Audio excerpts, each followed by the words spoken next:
boss, distinguished diplomats, distinguished secretaries, members of parliament, several awardees, ladies and gentlemen. That was a very scholarly address that we just heard from the distinguished Dr. Daniel Yergin. And while you were speaking, sir, I was hoping that after the prize and then the quest, I think the quest will end PQR with renewables. And I do hope renewables becomes the flavor of the energy security both of India and of the world as we go forward.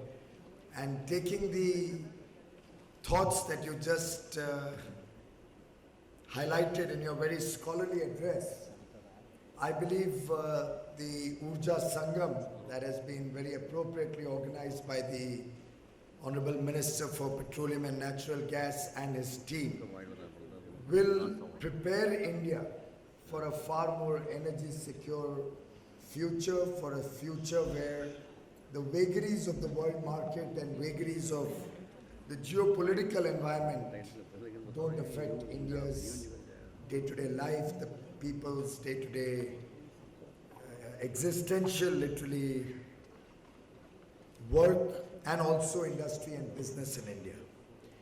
At the outset, I'd just like to acknowledge that today, former Prime Minister Shri Atal Bihari Vajpayee is being conferred the Bharat Ratna, and for all of us,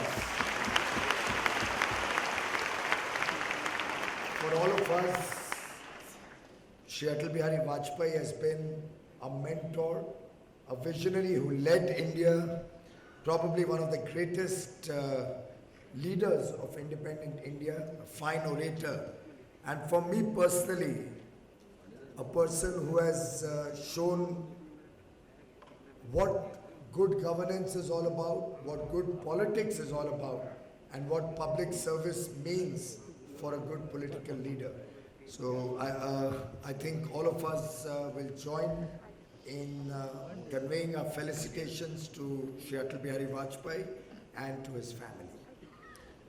I'm extremely delighted that ONGC Videsh, Engineers India Limited and Barauni Refinery, all three complete their golden jubilee this year. My compliments to the people who have led these institutions in the glorious past and who continue to lead it going forward. All three of these companies are jewels in India's energy basket. Engineers India has done some of the finest consulting work that India has produced. ONGC Videsh has held the Indian flag high all over the world. And the Barauni refinery continues to give us very high quality products. My heartfelt compliments to all of you from these three organizations and to the Honorable Minister who has very capably led this ministry in the last nearly a year. I must also place on record my sincerest thanks to Shri Dharmendra Pradhan for the support that the Ministry of Petroleum and Natural Gas, particularly GAIL, has extended to the Ministry of Power in our effort to get the stranded gas power plants back into operation. He has been extremely proactive in his support, extended more than we expected in terms of helping rejuvenate that sector, and in some sense that also helps the entire energy security of the nation because it acts as a spinning reserve for the country, provides grid security and makes our power situation more stable and secure. It also unlocks locked up capital, helps India produce green energy and overcome or tide over the problems of availability of natural gas until such time as Indian domestic gas production increases. Thank you very much, Dharmendra ji. Thank you, Mr. Tripathi and the team at GAIL. And I do hope this partnership between the two ministries will strengthen in the days to come.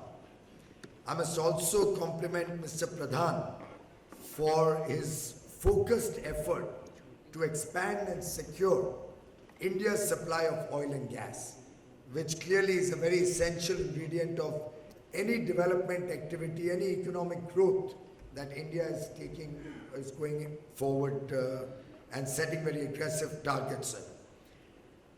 He has been very proactive when it came to consumer satisfaction, consumer benefit. I believe almost 11 times he has passed on the benefit of lower prices to the people of India. He's rationalized the diesel sector, opened it up to market pricing. He has also made a paradigm shift in the way LPG subsidies are distributed in the country. And I think the rollout of direct benefit transfer on LPG subsidies is probably one of the fastest rollouts where financial inclusion and affirmative action to support the less privileged sections of society has happened anywhere in the world.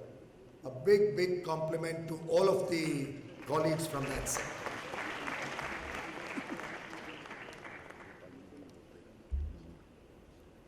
I personally believe there are two dimensions when one talks of energy security.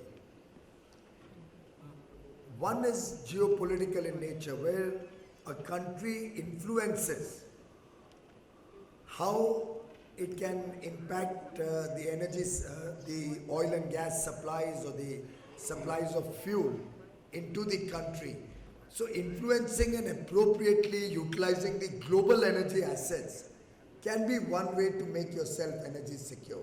So if India enters into a contract on regular uranium supplies, even though we may not have that raw material in India, but a contractual agreement, a very robust agreement which ensures regular supplies to India can be one element of India's or any country's energy security, where the global energy assets are put to use in a framework which is mutually beneficial for the country.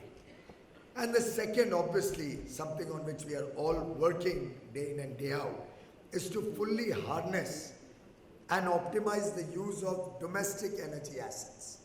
I mean, domestic energy assets, in my context, would be coal in a big way, would be the wind, would be air, would be sun, would be water. All of these are effectively our assets, the natural resources that we have been blessed with. And in that sense, Minister Pradhan and my department complement each other. We work together as a team, as a part of the Team India that Prime Minister Modi desires to see all across India, as an organic entity which is working to better the lives of the people of India. And together we believe that come 2019, India will not only give power 24/7 to all, but will also be a far more secure country when it comes to our energy needs, when it comes to our long-term planning for our energy requirements, and when it comes to making energy affordable and reliable for the people of India. We have had some successes in the last few months. The energy assets, be it the wind energy, be it solar energy, be it the exploration of oil and gas assets within India, all of these are sought to be explored and exploited in a much larger fashion. And towards that end, both these ministries have been working to create a framework, to create a structure where we can rapidly ramp up our domestic sources of energy. I believe Minister Pradhan is very keenly looking at expanding the gas and oil production within the country very rapidly, both on the exploration side and on the output and production side, while we in our ministry are working to rapidly ramp up the coal production, which is the mainstay of our power generation, to almost 3 times what India is producing today. Coal India Limited, which is the premier coal producer in India, plans to double its production to about 1 billion tons, a little more than double its production in the next 5 years. in the overall context after the transparent auction of coal mines and the further allotment of mines to several state entities, we believe the coal production in India will cross 1.5 trillion tons in the next 5 years, which will add significantly to the security of India's power sector. We have a lot of plants in the country which have remained stranded, both for lack of coal or for lack of natural gas in the power sector, which we hope to get back into operation and then get back into high levels of operation, high levels of capacity utilization, which together I believe will take the energy output, the power output, to almost 1.5 to 1.7 times what electricity we are producing today within the existing assets that we already have. And when we couple that with the renewed thrust on renewable energy, where we have reset the mission, the solar mission has been reset from 20 gigawatts by 2022 to 100 gigawatts. That's a 5x growth, recognizing India's conscious efforts to leave behind a cleaner planet for the next generation, to make India energy secure, and also to make sure that India, in the long run, will be able to produce more and more electricity from sources which are available within India, which are renewable, which are cost effective, and are able to continue to serve the people of India over several decades in the future.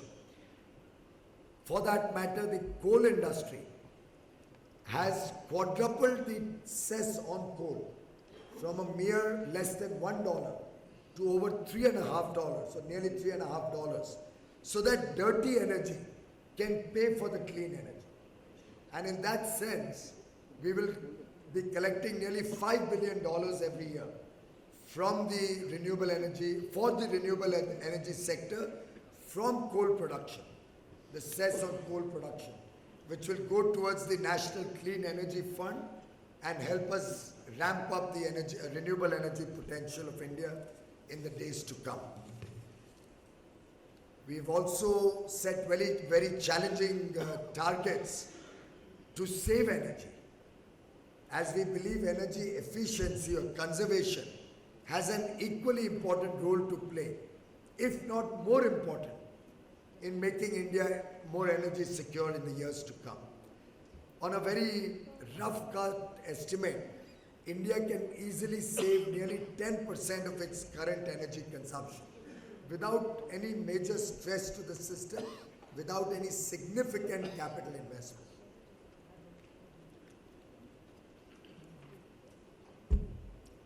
We've embarked on aggressive plans on energy conservation. We are looking at industries re-engineering their processes, setting up better and more effective monitoring mechanism, and improving some of the critical power guzzlers. Along with that, we have a major rollout on the LED lights, which in the years to come, in the next 3 years, are set to completely replace the current incandescent bulbs or the sodium vapor bulbs that are used in homes or in street lights. And this plan alone, the street light and LED replacement plan, is expected to bring down the peak load demand of energy by about 10,000 megawatts every day, which is far more than what is the shortage of energy in the country in peak hours. This program will obviously add to environment protection, to our efforts to reduce the carbon emissions in the country. But in the overall context, we can look at a saving of nearly 100 billion units of electricity every year, which translates to nearly $7 billion of saving. And this $7 billion of saving and 100 billion units that could be saved can light up the lives of the 280 million Indians who 67 years after independence remain deprived of a basic ingredient like electricity. And that, ladies and gentlemen, is the plan to which we are all committed, is the plan to which we are all working, We are using innovative financing models to make this plan happen. We are also using innovative financing models to give the thrust to renewable energy that I just mentioned, to take it up to about 175 gigawatts, which will be about 5 times what India has as we speak. And in the overall context, I believe in the days to come, we can easily look at least on the power side, supplemented with a little support from domestic gas manufacturing, gas generation, which I hope will increase in the days to come. We can actually look at a power sector which is completely dependent only on fuels which are Indian, which is completely self-reliant and can actually power the increased demands of a growing India, of an aspirational India in the days to come, completely through indigenous sources, leading to a far more secure and stable future for India's energy sector. I believe both these ministries together will be able to transform the energy sector, which over several years has seen many ups and downs, but is today working in tandem to serve the people of India, to bring light into their lives, to leave behind a cleaner future for the people of India, to bring out a stable framework, to bring out structural improvement which will help investment come into India and make India the global destination for investment, for growth and for prosperity. Thank you very much. Moderate this session, and for the benefit of all our distinguished participants, in pads given to you, and you can give them to the nearest hostess, which is our session, please. Yes, thank you very much. It's my pleasure to moderate questions now, because I have very few opportunities to ask questions of Daniel Yergin. I'm usually answering them. But first of all, Honourable Minister, if I could ask, you obviously emphasise the drive to develop indigenous coal and to massively develop renewables for the future of the power sector here in India. And you quote, "You're dirty international stage and to give as well as receive with 1/6 of the population." So, Germany has set an example of a nation that's moved very fast towards renewables, but it has not been able to support the moves towards gas-based power, as has happened in the US. And we have a coal plus renewables economy now in Germany, which has seen a growth in greenhouse gas emissions, despite the fact that 25 billion euros a year are used to subsidize renewables in Germany. So what does that mean for India? Dr. Barrett, the reality is that the Western world, particularly the United States of America, Europe, all of them have been consuming coal for the last nearly 150 years in very large measure. The production and consumption of coal in the United States way back in the 1860s, and I'm talking of 150 years ago, was 0.5 metric tons per capita. India today in 2015 is producing and consuming 0.5 metric tons per capita. And over the last 150 years, the United States and other countries have increased their coal production several times over. So there was a stage in the very recent past when the United States was producing nearly 4.5 tons per capita and consuming it, and all of that was resulting in carbon dioxide and the climate change problem that we are today talking about. During this 150-year period, the developed world created their roads, their highways, their ports, their airports, homes for all their people, developed their economies, got jobs, got manufacturing, and they've reached a stage where their economies have developed and can take care of the aspirations of their people.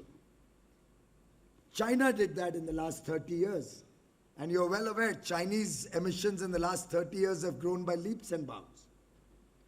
Today, when India is at the cusp of development, when development is an imperative for our people, when we have millions of people below the poverty line, when we have people aspiring for jobs, people aspiring for a better home, we need to have better highways, better roads, better railways.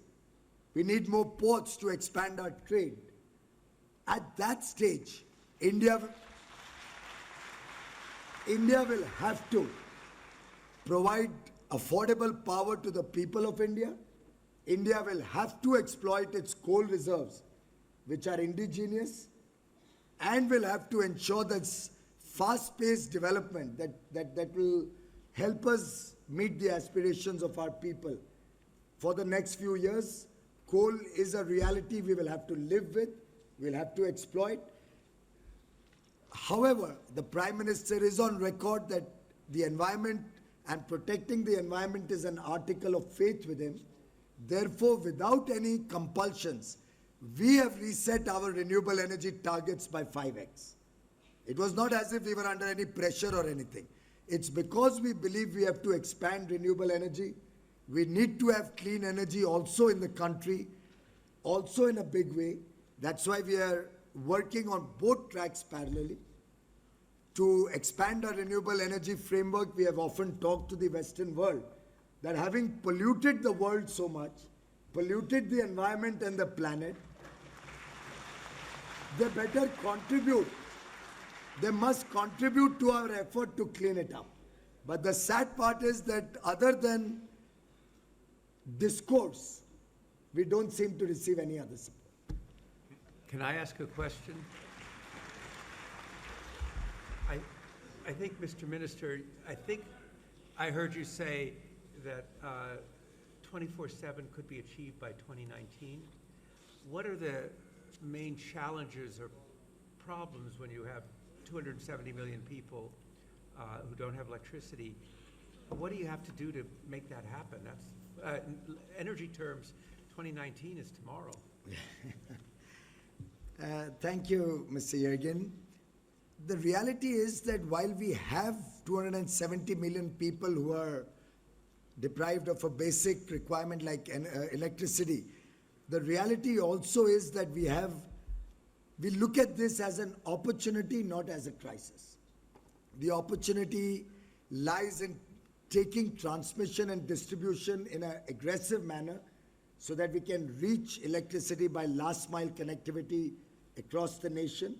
We have large number of people living in the remote areas of India where we may not be able to take the grid.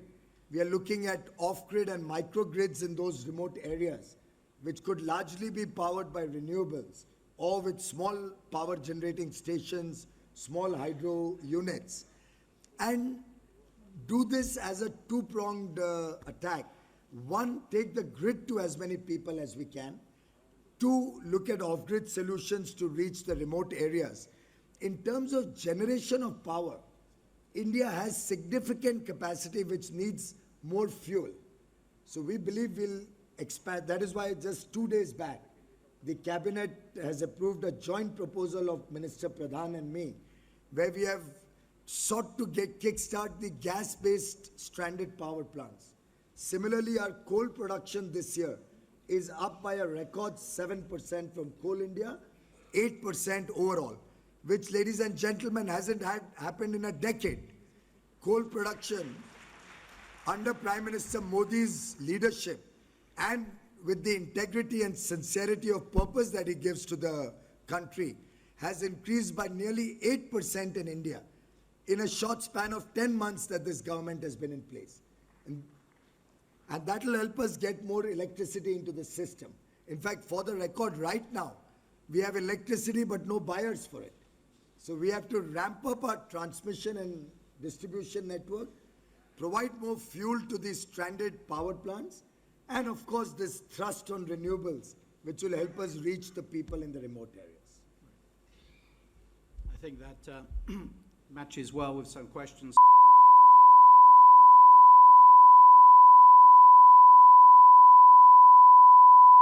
And Daniel Jürgen, you had 4 dimensions.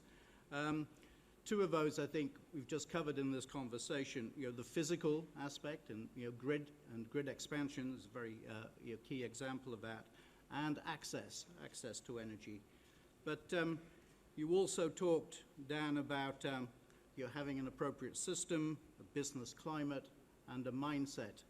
And can I ask you which you think of those softer areas is the most important, possibly in terms of security?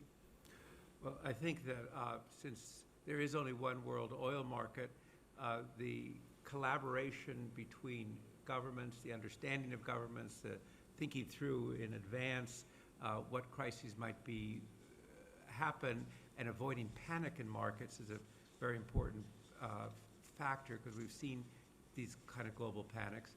But I think longer term, and it's the minister alluded to it, it's getting the investment climate right. Energy is by definition a long-term business, and it needs predictability, it needs reliability, the sense that the rules won't change.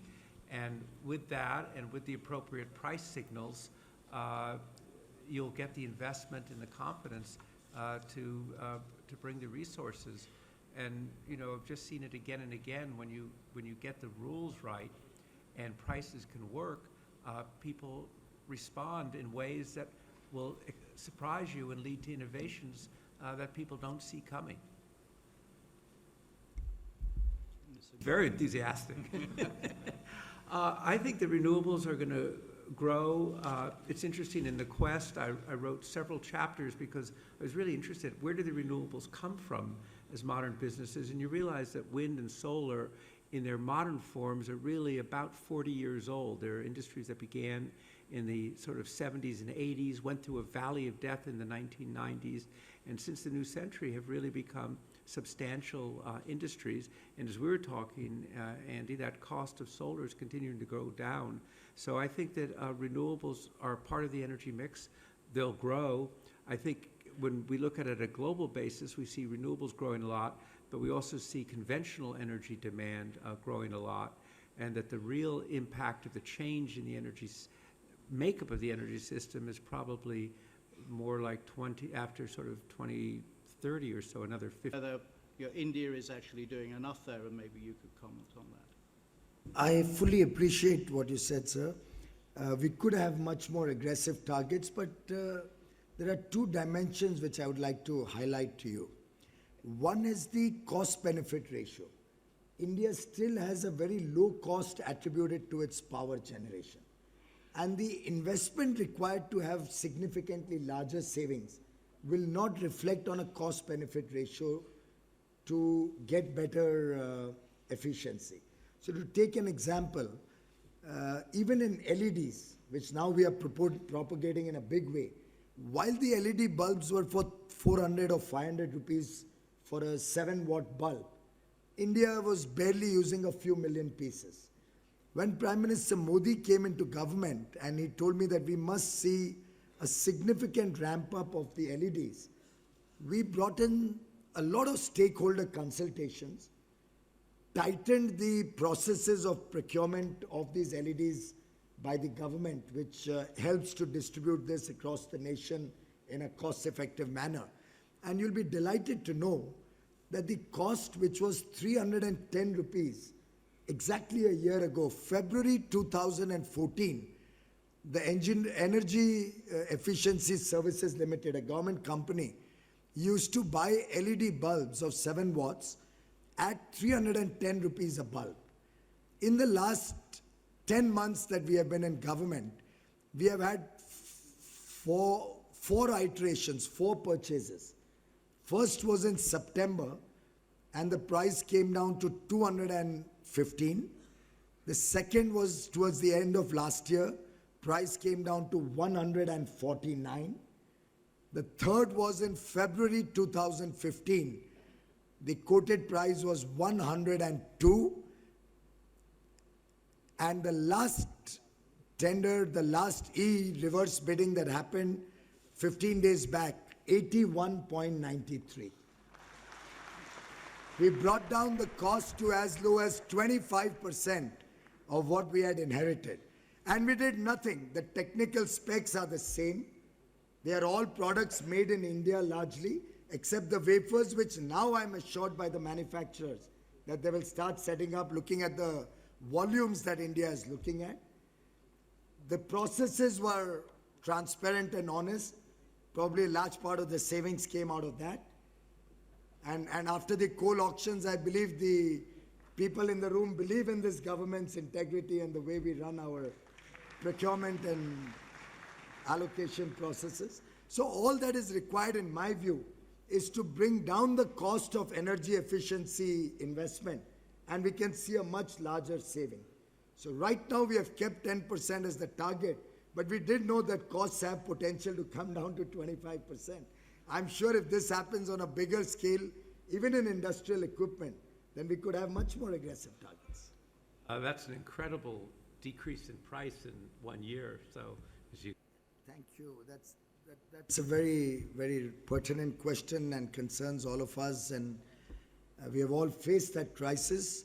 It's not as if such a crisis can never happen in the world. I mean, the United States of America had a equally large crisis a few years ago. But I must say, to the credit of the minister before me and to the work that's continuing and further being improved upon, that the government of India has acted in a very responsible fashion after that crisis. So we have not only brought in tighter redundancy standards, we have moved from the original grid controls to an N-1 level, and our ultimate aim is to go to N-2 to provide more stability. We have set up very robust technology to monitor the power drawing, because after all, that blackout in 2012 happened because 2 or 3 truant states overdrew their energy needs very rapidly and very hugely. A couple of states were overdrawing as much as 85% of their acceptable or their allocated capacity. And such huge spurt in the drawing of power caused the grid to collapse at one point. And then there was a reflex action which took the entire northern Indian and the western grid down.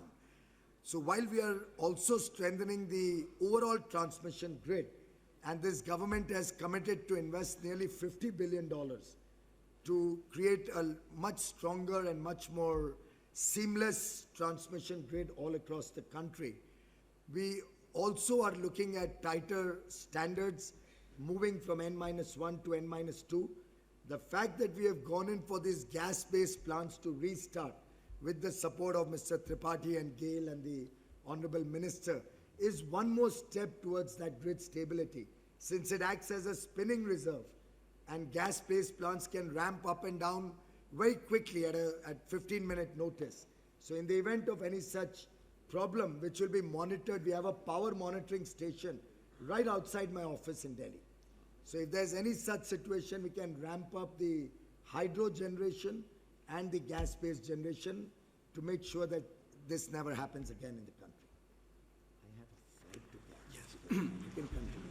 Now, I'm afraid, although it was a very easy task here because most of my speakers ask questions of each other, we do have questions here, many of which address issues like what is the role of international investment by national oil companies from India, and a lot asking about the role of gas. So I wonder whether India is actually doing enough there. I fully appreciate there are two dimensions. Brought in a lot of stakeholder consultations, tightened the processes of procurement of these LEDs by the government, which helps to distribute this. Exactly a year ago, February 2014, the Energy Efficiency Services Limited, a government company, at 310 rupees a bulb.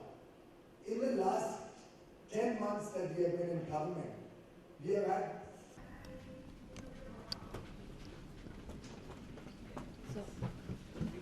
I have a flight to catch. Sir, 1 second, sir, it will take. Only a minute. Sir